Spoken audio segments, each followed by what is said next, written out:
What is a fruitful Christian? Ano nga po ba yung Kristiyanong namumunga? Minsan naririnig natin yan sa mga kapwa Kristiyano natin, sa mga preachings ng ilang mga pastor na ating napakinggan, nababanggit nila yan, isang fruitful Christian. You're a fruitful Christian. Namumunga ka ba sa iyong pananampalataya? Ano nga po ba ang ibig sabihin nun na ang Christian ay fruitful, na namumunga ang kanyang faith? Para po sa ating pagkakaintindi ng sinasabi ng Biblia tungkol sa kung ano ang fruitful Christian at kung paano tayo dapat namumunga, this is what we believe. That a fruitful Christian is one who makes disciples. Masasabi po natin yung Kristiyanong to fruitful. Ang Kristiyanong ito namumunga kasi he makes disciples.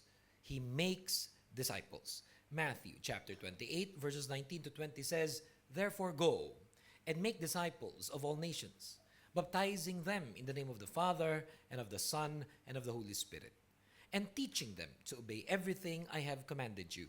And surely I am with you always to the very end of the age." Namula po dyan sa verses na yan na ating binasa para sa gabing ito, pinapaalala po sa atin na ang fruitful Christian, ang Kristiyanong namumunga, may nagdi-disciple sa kanya o may nagtuturo sa kanya. At bukod pa doon, meron din siyang dinidisciple o meron din siyang tinuturuan. At higit pa roon, na yung kanyang dinidisciple at tinuturuan ay tinuturuan din niyang mag-disciple at magturo din sa iba. Na pag tayo nandoon sa ganong klaseng proseso, pagpasok tayo sa ganong klaseng sistema, pag nandoon tayo sa ganong klaseng lifestyle, doon po natin nasasabi na namumunga ang ating pananampalataya, that we are living a fruitful Christian life. Na siyempre, kasama na doon na yung fruitful ang Christian life, nagiging mas maganda ugali. Siyempre, kasama na doon na yung nagiging fruitful ang Christian life, nagiging maganda ang lumalabas sa kanyang mga bibig o pananalita. Nakasama na rin doon na gumagawa siya ng maraming kabutihan, ngunit higit sa lahat ng iyon, ang fruitful Christian is one who makes disciples.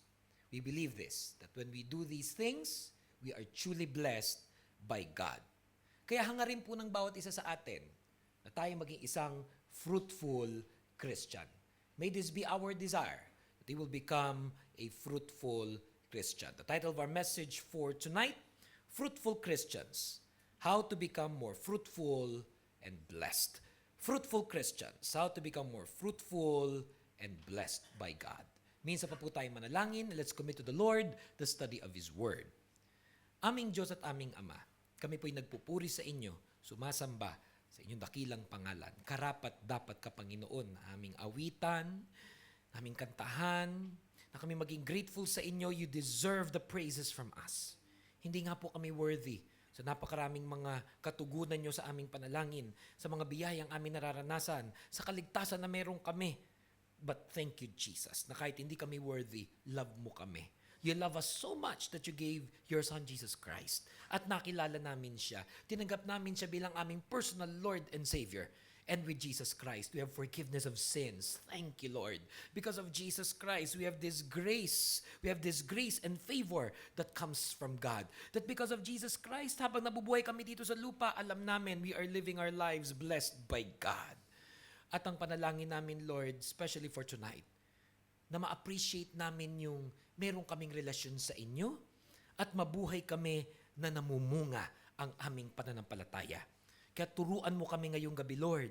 Use me as your mouthpiece, as your instrument, as your messenger. May this message tonight, Lord, pierce through the hearts and minds of your people, na kahit meron kami mga iniisip at iniintindi sa buhay, hindi po sila maging hadlang para matanggap namin yung very personal and special message that comes from our Heavenly Father. And that's why I rebuke and reject and resist all works of Satan in Jesus' name. And we already declare, talunan na ang dyablo sa aming buhay at kami matagumpay dahil kay Hesus Kristo. We worship you, Lord. Fill us with your spirit, with your anointing, with your power, with your guidance. Give your people love, joy, and peace that transcends all understanding. Thank you, Lord. We worship you, we honor you as we pray all these things. In the name of the Father, the Son, and the Holy Spirit. In Jesus' mighty name, this is our prayer. All God's people say, Amen. Amen.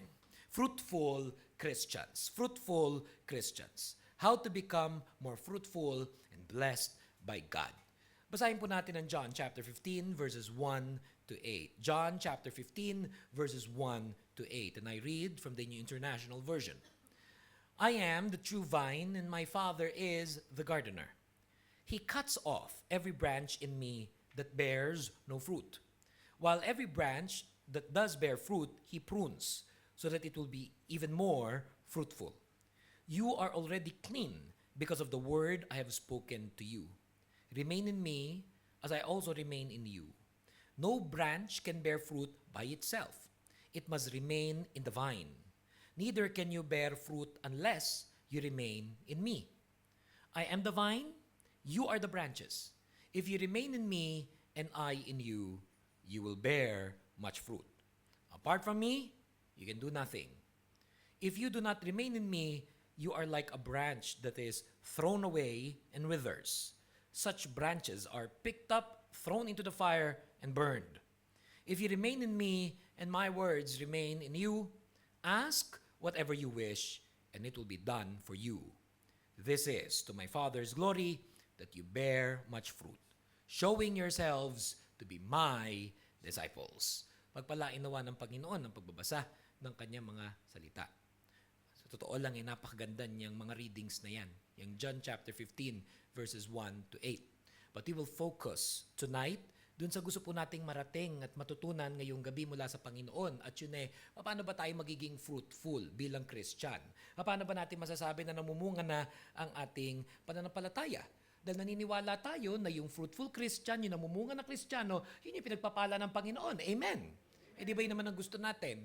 Na pag nagpipray tayo, tinutugon ng Lord. Amen. Pinagpipray natin na namumuhay tayo na matagumpay, lalo na dito sa ibang bansa, sa Dubai, kung saan tayo naninirahan. At ang lahat na yan ng desire, say amen. At ganoon din sa mga relasyon natin. Kayo may mga asawa, hindi ba't gusto nyo hanggang kamatayan kayo magkasama at masaya? Hindi yung habang buhay kayo parang nagpapatayan kayong dalawa. Hindi ba't hangarin natin successful marriages, peaceful marriages? And everybody say, amen. Na pwede mong masabi, talaga namang meron palang forever. Meron palang forever. Pag merong Kristo na siyang ating tunay na forever.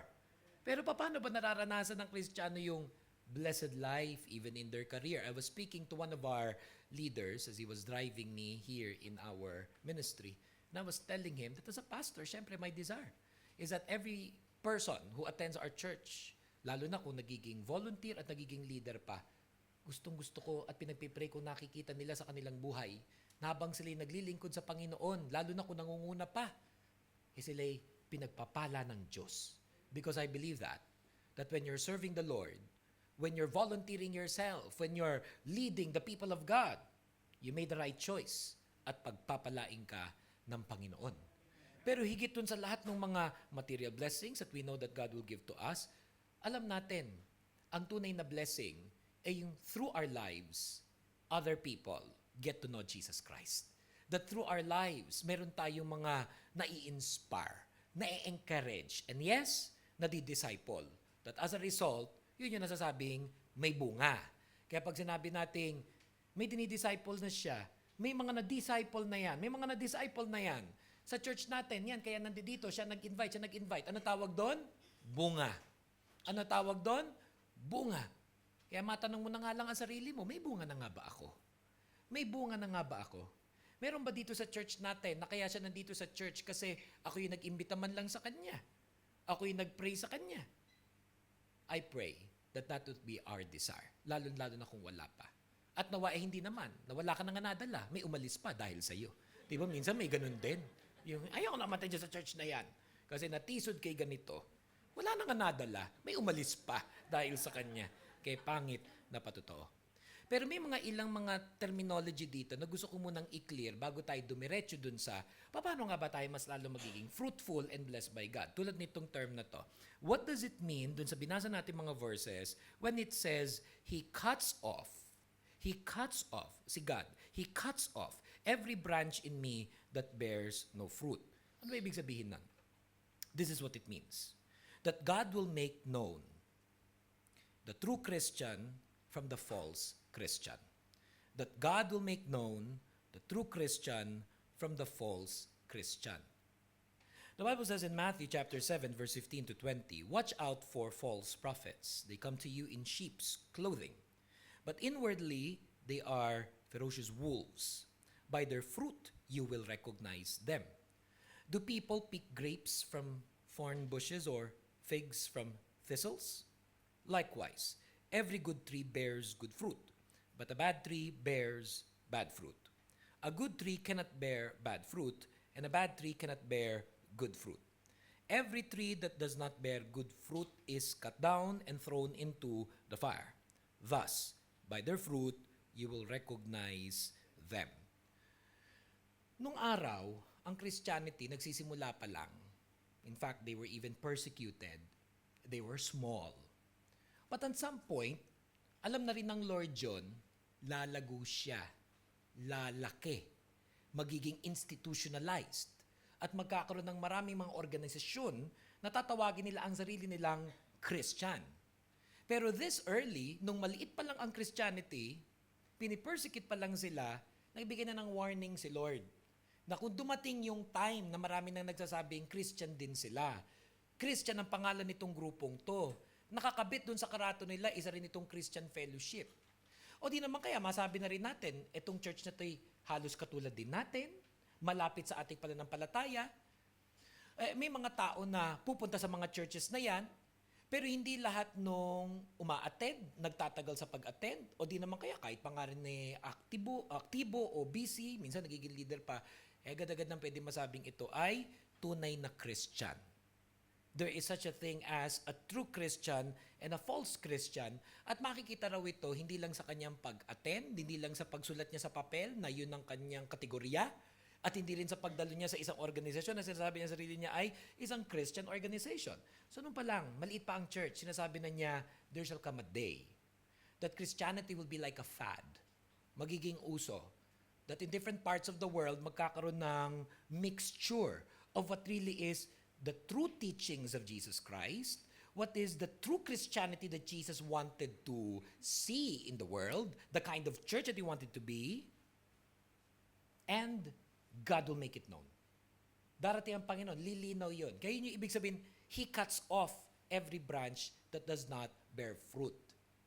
Kaya huwag tayo mangamba, halimbawa, sa mga panahon ngayon, na ang dami nang nagbago in our time, ang Lord ang siyang bahalang magpakilala. Sino talaga ang tunay na Kanya? Sino talaga yung true Christian at sino talaga yung true Christian church? Na kahit pa nga yung mga matatagal ng Christian church, yung mga matatagal na ring Christian, minsan 100 years old pa or more than that, hindi porkit matagal, ibig sabihin tama. Hindi porkit matanda, ibig sabihin wise.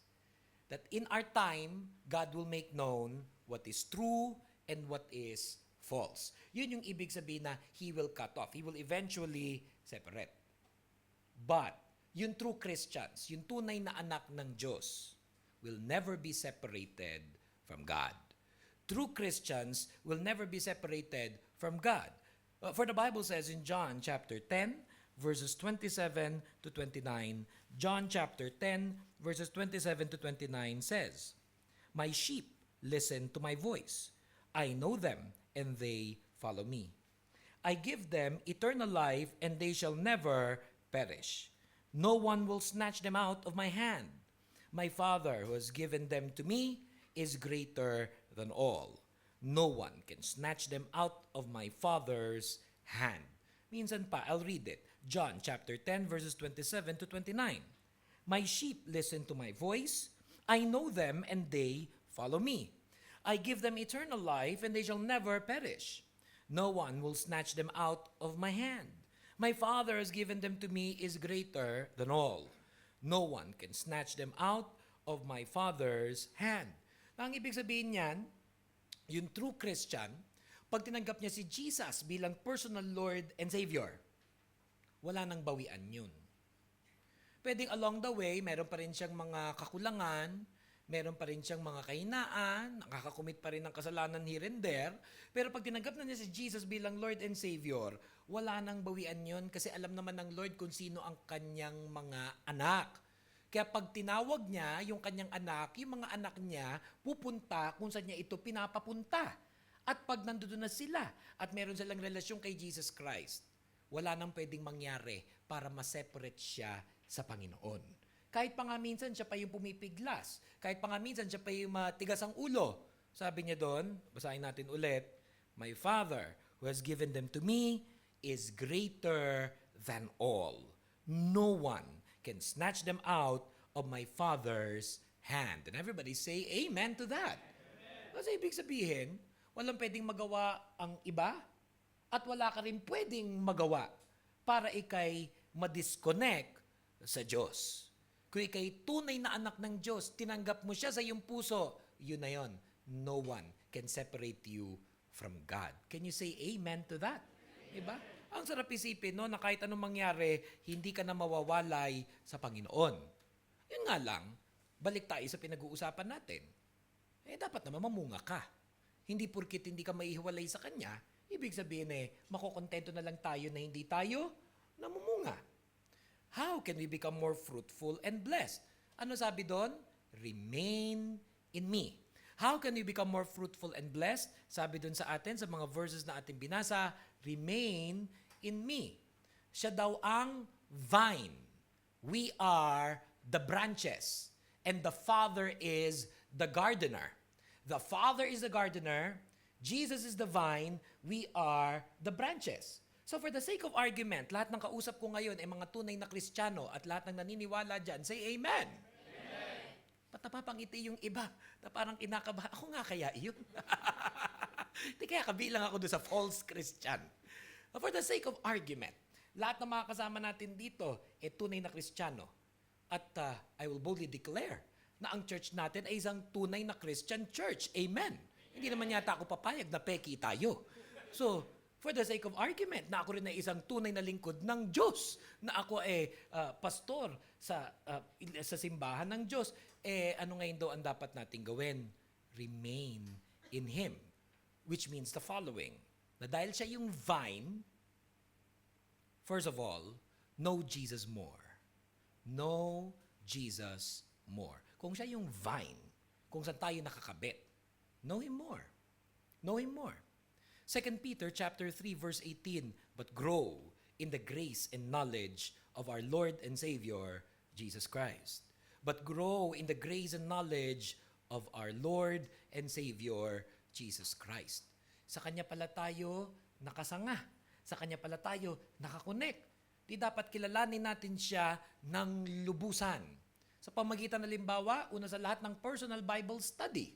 Nowadays, hindi na kahirapan yan. Dati, kailangan magpabili ka pa ng Bible sa Pilipinas kasi walang Christian bookstore sa Middle East. Ngayon, dito sa atin sa Dubai, meron ding Christian bookstores dito sa ilang mga piling establishments. Bukod pa doon, meron ng internet where you can download the Bible in different versions in your smartphones, laptops, and desktops. Hindi na mahirap magkaroon ng sariling kopya ng Biblia. Plus, may YouTube. Sa napakaraming mga preaching sa iba't ibang mga matitino, mahuhusay, ginagalang natin mga ngaral, including our own. Meron tayong YouTube channel. Just go to YouTube and type RU Church. O di naman kaya sa Facebook, meron tayong Rise Up Church page. You go there, like it, and you will see not only our verses, our quotes, even our video messages. Gawin mo ugali na ito'y pakinggan araw-araw. Iba't ibang klase mga messages almost every day. Feed yourself with the Word of God that as a result, nakakatulong ito para mas lalo nating makilala si Jesus. Na mas lalo nating makilala si Jesus. Kaya, sabi ng iba, gusto ko rin pong mamunga. Gusto ko rin pong magkaroon ng mga disciple. Gusto ko pong mabuhay na pinagpapala ng Panginoon. Then always listen to the Word of God. Gawin mo ng habit yun. Ikaw na mismo mag-decide ka, I want to listen to the Word of God every day. Very soon, we're even gonna put our messages dyan sa tinatawag na podcast at iba't iba pang mga pwedeng pindutin sa ating mga telepono, sa ating mga smartphone para mas lalo tayong lumago sa ating pananampalataya. Hindi ko ano mga kalukuhan ang mga napipindot natin dyan o kung anong mga laro na wala namang masama. Pero kung halimbawa, dapat ka nandalin sa isang rehabilitation center para lumaya ka dahil puro na lang laro ang pinag-aatupag, wag naman ganon. I pray na maisisingit natin sa ating daily schedule ang pag-aaral at pakikinig ng salita ng Diyos. And everybody say, Amen. Know Jesus more. What else? Be filled with the Holy Spirit. Be filled with the Holy Spirit. Ephesians chapter 5, verses 16 to 18 says, make the most of every opportunity in these evil days. Don't act thoughtlessly, but understand what the Lord wants you to do. Do not be drunk with wine, because that will ruin your life.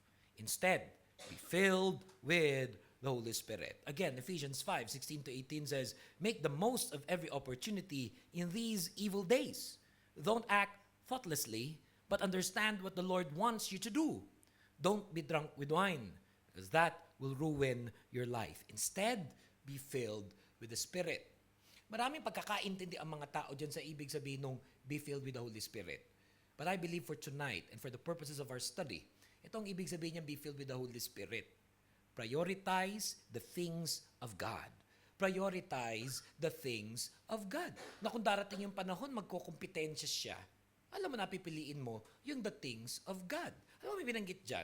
Sabi doon, don't be drunk with wine. Basahin nga natin together yan. Aloud, please. Don't be drunk with wine.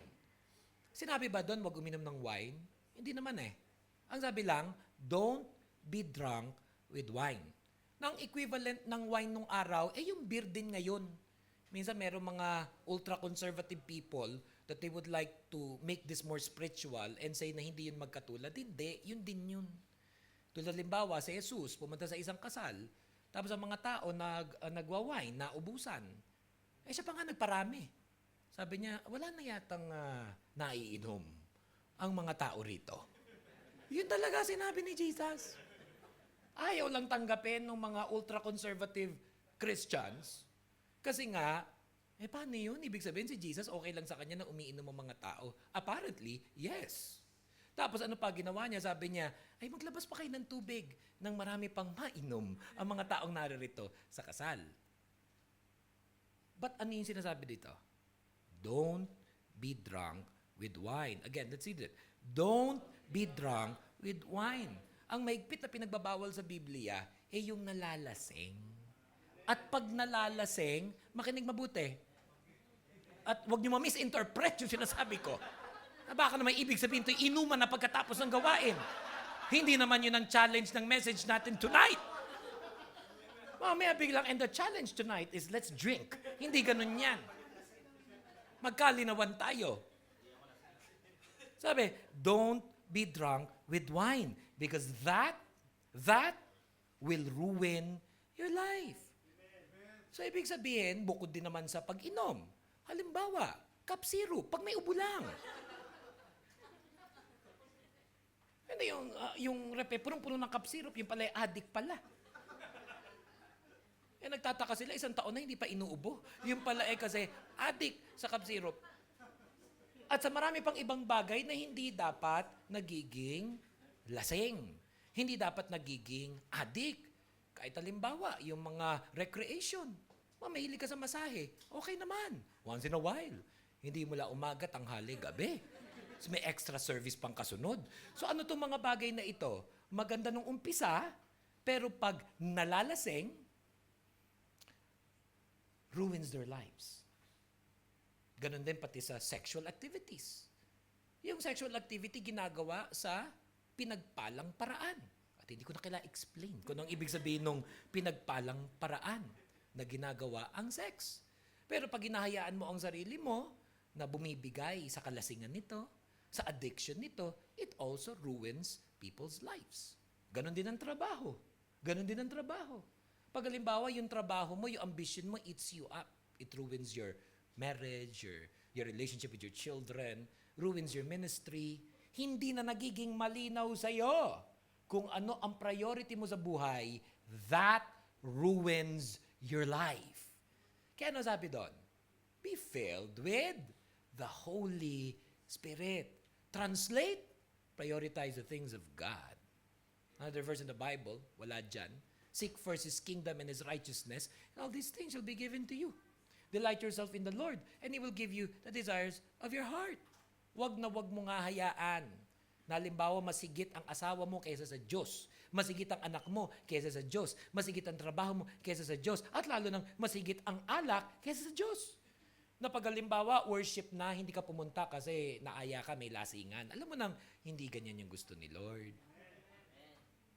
Yung alam mo nang halimbawa, merong gawain, tapos merong lasingan, alam mong nag-compete, hindi yun yung gusto ng Panginoon. Malinaw na sa'yo, nakakaindi ka na. At nasasabi mo, that's not of God. That's not what God wants me to do. God doesn't want me to ruin my life. God wants me to prioritize things of God. Kaya, just on a practical application. For example, ay pununtahan kayong party. Tapos naabutan kayo halimbawa ng beer o ng wine. At umiinom ka naman. Ano masama na kinuha mo to, ininom mo saglit. Lalo't hindi mo binastos yung host dun sa party na iyon. Pero masama na kung halimbawa mamaya, hinahalikan mo na pati yung host. Dahil nga lasing na lasing ka na.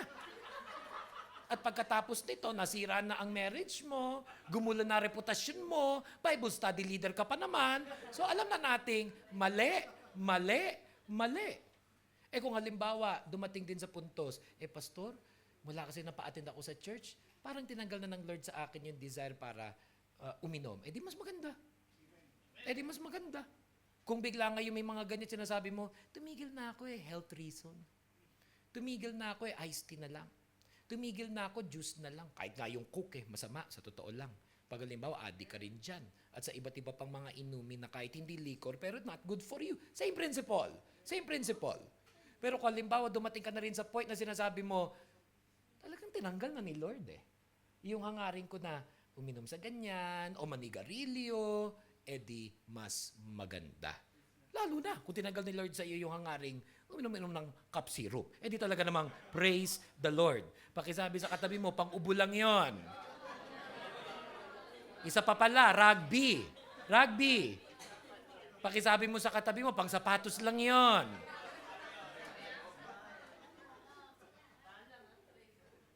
Number 3, connect with the church family. How can we become more fruitful? How can we become more blessed by God? Connect with the church family. Na ano ibig sabihin yan? Participate in the church activities.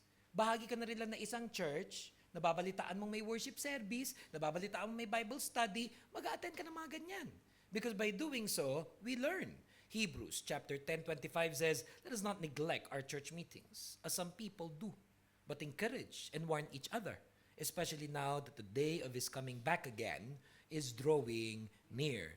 Hebrews chapter 10 verse 25 says, let us neglect our church meetings, as some people do, but encourage and warn each other, especially now that the day of His coming back again is drawing near. Nabalitaan mong may worship service, at pwede ka, may Bible study, pwede ka, mag-a-attend ka ng ganyan. Alisin mo na sa bokabularyo mo yung pag may time ako. Pag may free time ako, a-attend ako. Pero pag may request ka kay God, gusto mo now na. Pag nagpipray ka sa Lord, gusto mo may time siya para sa'yo. Dapat ang Panginoon binibigyan natin ng priority. At napapakita natin na priority natin siya, yung worship as much as possible. We do not skip. And let me tell you what kind of church we are. Ang pinagpipray natin dito sa Dubai, sa Middle East, in Abu Dhabi, and even in Qatar, and in the future, even in Oman, that He'll be the kind of church na araw-araw may worship service. Even now as I speak, meron na tayong MWF. Monday ng gabi, Wednesday ng gabi, Friday ng hapon, at Friday ng gabi. Very soon, ila-launch na natin ang ating Sunday and Saturday evening worship service. Malapit na rin natin simulan ng ating Friday morning worship service. At bago matapos ang taon, magkakaroon na tayo ng worship service every day of the week. Bala ko kami, madaling araw pa Pinag-pray ko talaga yan Magkaroon tayo ng maraming worship service schedule, nang pag hindi ka pa pwede ng ganitong araw, lagi ka may option kung saan ka pwedeng mag-worship. Panababalitaan mo yan, grab the opportunity, connect with the church family, and do not be contented with just sitting down. Volunteer yourself. Ask how you could be involved. Dahil mas maganda yung nagiging bahagi ka ng gawain ng Panginoon. Dahil habang nagiging bahagi ka ng gawain ng Panginoon, hindi ka lang nakakapakinig ng Word of God. Hindi ka lang nakakapakinig ng Word of God. Ano pa nangyayari? Nakakasalumuha mo ang iba't ibang mga Kristiyano na tulad mo, minomold ni Lord. Ang church parang ospital yan May mga taong darating na ito ang problema, ito ang ugali, ito pinagdadaanan, ito experience. Pinagsasama-sama tayo ng Panginoon. But by God's grace, but by God's love, we are all welcome and accepted. And we know, as we allow God to mold us and correct us, mas lalo tayong mamumunga. As we relate with one another, natututo tayo. As we serve the Lord, we learn what? To practice patience. To practice patience through the pruning process. We learn to practice patience through the pruning process. John chapter 15 verse 2 says, "While every branch that does bear fruit, He prunes so that it will be even more fruitful." John 15 verse 2, "While every branch that does bear fruit, He prunes so that it will be even more fruitful." Kaya kung halimbawa, naglilingkod ka na sa Panginoon, nagiging leader ka, umaattend ka sa isang church, ang gusto ng Lord, meron tayong napupulot, meron tayong natututunan. At as a result, gumaganda ang ating ugali. Yung lumalabas sa ating bibig, yung nakakabless. At nakakagawa tayo ng mga kabutihan sa kapwa-tao. Are we all like that? No. May kanya-kanya kaya tayong sapak. May kanya-kanya kaya tayong mga kaluwagan ng tornilyo sa utak. Na every now and then, pag nakakanti, pag nati-trigger, pag napupush ng mga taong alam i-push yung mga weak buttons mo, hindi ba't ito ka na naman? Nagiging Medusa. Nagiging Delilah. Nagiging kung sinong hindi ka naman na yun anymore. Hindi ka na yun anymore kasi binago ka na ng Panginoon. If any man is in Christ, he is a new creation. The old has passed away. Behold, new things has come. Manampalataya ka, binago ka na ng Panginoon. Halimbawa, dati nga naglalasing ka, ngayon hindi na. Kung halimbawa, ikaw pa nagpapainom, ngayon hindi na. Kung halimbawa, ikay drug lord, lalo na dapat hindi na. Suplado, masungit, masakit magsalita. Dapat lahat yun. Binabago na ng Lord sa ating buhay. Kung dati hindi ka nagpapatawad, ngayon nagpapatawad ka na. Kung dati hindi ka nagbabayad ng utang, nagbabayad ka na. Kung dati halimbawa, hindi ka nagtatites, hindi ka nag-offering. Dapat kaya nagtatites ka na, nag-offering ka na.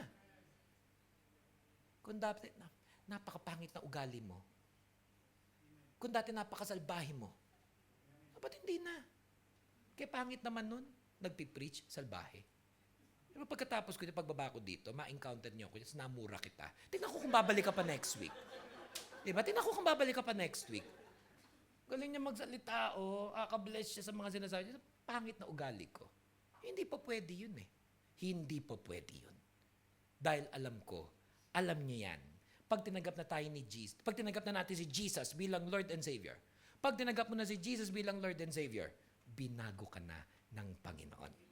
I am a new creation. Palakpakan natin ang God. Let's give the Lord a clap offering. At sabihin nyo sa isa't isa, binago na tayo ni Lord. Binago na tayo ni Lord. Kaya, allow God to mold you and to correct you. Allow God to mold you and to correct you.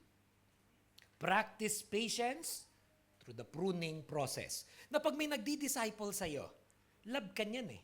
Ako meron akong mga leaders, love ko yan. At gusto ko makita nila na love ko sila, dahil gusto ko sila, love din nila yung mga taong dinadala sa kanan ni Lord.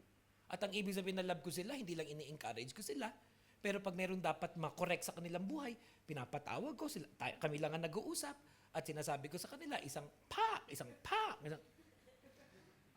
At alam nila, I love nga ako ni Pastor. Kasi ayaw niyang manatili akong ganon. Ayaw niyang manatiling mali yung aking pamumuhay.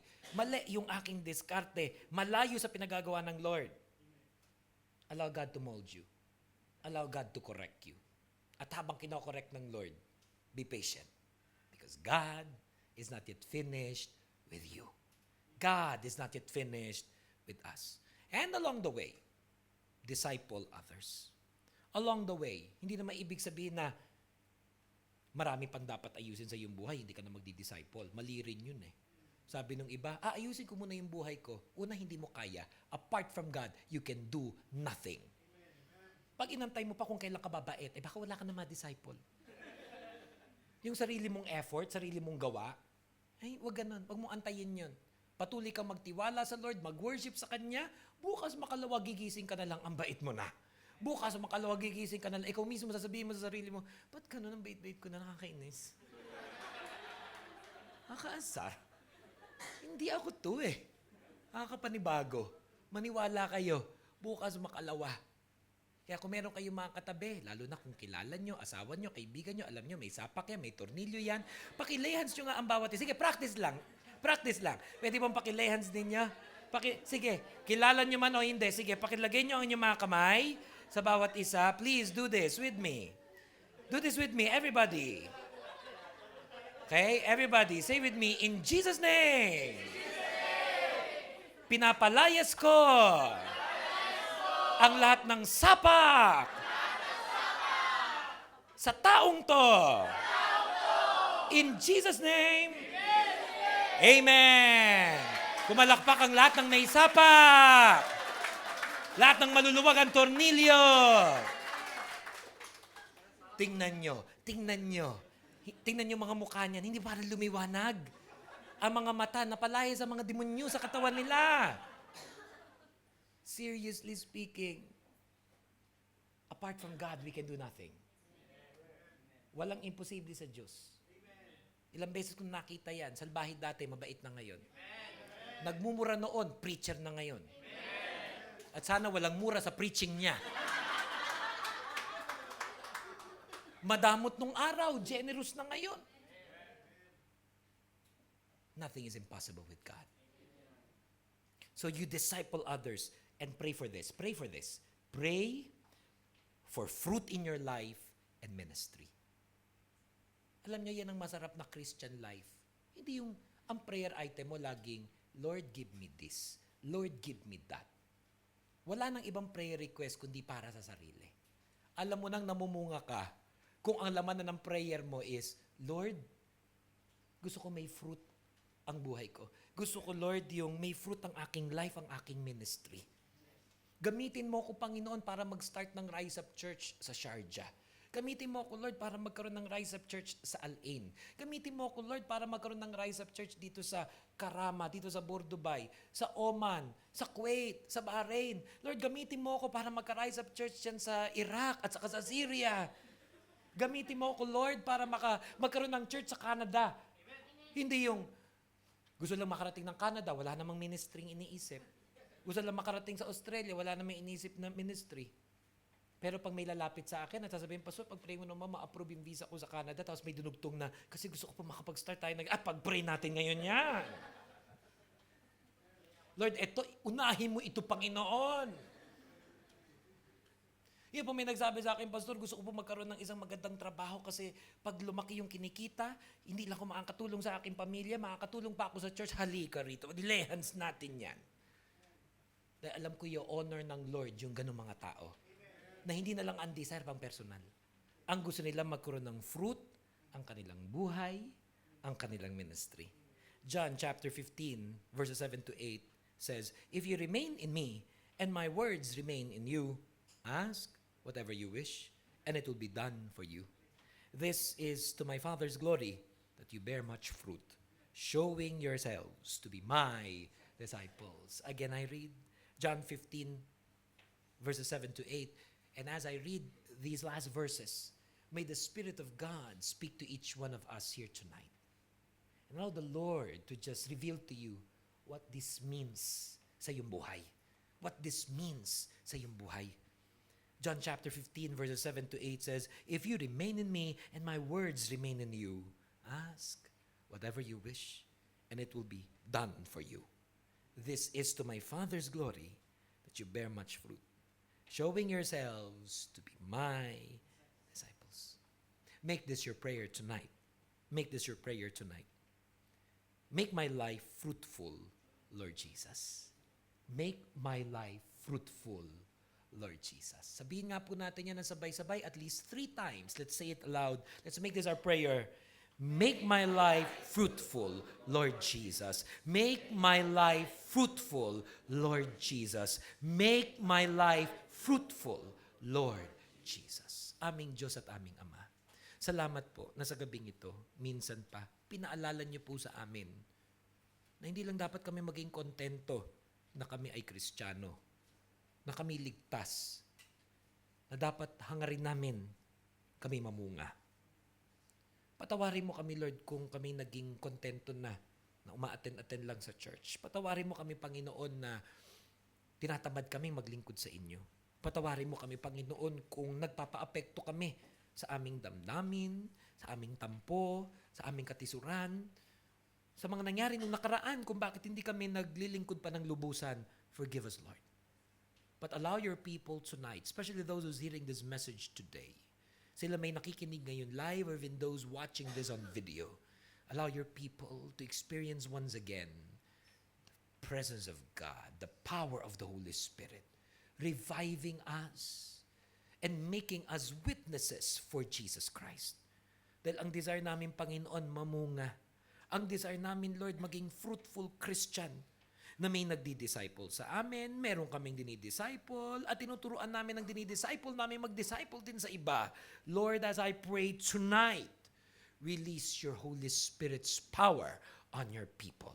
Mga kapatid sa Panginoon, itaas nyo nga muli ang inyong mga kamay. Na sa minsan pang pagtaas natin ng kamay natin sa Kanya, manampalataya ka, natatanggap ka ngayong gabi ng biyaya at pagpapala mula sa ating Diyos na buhay at makapangyarihan sa lahat. Na kahit anuman ang problema mo ngayon, anuman ang iyong mga iniintindi at pinagdadaanan, huwag kang ma-discourage, huwag kang ma-frustrate, kundi minsan ka pang mabigyan ng pag-asa ng pananampalataya that the best is yet to come in your life. Even as you come in prayer and lifting your hands in surrender, believe in your heart that you will receive today power from the Spirit of God. Jesus, I pray, pour out your Spirit. Pour out your miracles. Pour out your blessing on your children. At kami naniniwala, Panginoon, hindi pa kayo tapos sa amin. Aayusin mo ang aming pag-iisip, ang aming ugali, ang aming pagkatao, pananalita, ang aming pamumuhay. Nang hindi na yung gusto lamang namin ang nasusunod. Not our will, but yours be done. And Lord, even now, I pray, embrace your people. Lalo na yung may kalungkutan, lalo na yung may mga mabibigat na mga problema, lalo na, Panginoon, yung may mga pinagdadaanan. Yakapin mo ang bawat isa, maramdaman ng iyong mga anak na tunay na ikay buhay at makapangyarihan sa lahat. And yes, Lord, let your people bear fruit in Jesus' name. That everybody's listening today will truly serve and obey God as we make disciples of all nations. As we make disciples of all nations, we pray this in the name of the Father, the Son, and the Holy Spirit. In Jesus' mighty name we pray. Amen. Palakpakan po natin muli ang Panginoon. Give the Lord the best clap offering you could give to Jesus Christ.